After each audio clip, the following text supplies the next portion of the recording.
बंटवारा बाप का बंटवारा तो आपने जमीन जायदाद का सुना होगा, किंतु इस घोर कलयुग में बाप का बंटवारा आपको सुनकर थोड़ा अजीब लगे, परंतु सच है। पापा जी, पंचायत इकट्ठी हो गई, अब बंटवारा कर दो। मोहन जी के बड़े बेटे नरेश ने रूखे अंदाज में कहा।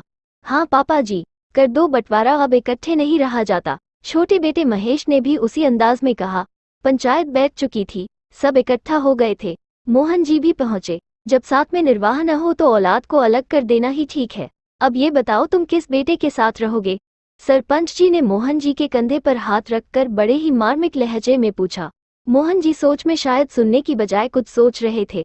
सोचने लगे वो दिन जब इन्हीं नरेश हुए महेश की किलकारियों के बगैर एक पल भी नहीं रह पाते थे। वे बच्चे अब बहुत बड़े हो गए थे। अचानक महेश की बात पर ध्यान भंग हुआ। अरे इसमें क्या पूछना, 6 महीने पापा जी मेरे साथ रहेंगे और 6 महीने छोटे के पास रहेंगे। चलो तुम्हारा तो फैसला हो गया, अब करे जायदाद का बंटवारा। सरपंच जी बोले। मोहन जी जो काफी देर से सर झुकाए सोच में बैठे थे, एकदम से उठकर खड़े हो गए और क्रोध से आंखें तरेर कर बोले, अबे ओए सरपंच जी, कैसा फैसला हो गया? अब मैं करूंगा फैसला, इन दोनों लड़कों को घर से बाहर निकाल कर। सुनो बे सरपंच, इनसे कहो चुपचाप निकाले घर से, और जमीन जायदाद या संपत्ति में हिस्सा चाहिए तो 6 महीने बारी बारी से आकर मेरे पास रहे और 6 महीने कहीं और इंतजाम करे अपना। फिर यदि मूड बना तो सोचूंगा। जायदाद का मालिक मैं हूँ, ये सब नहीं।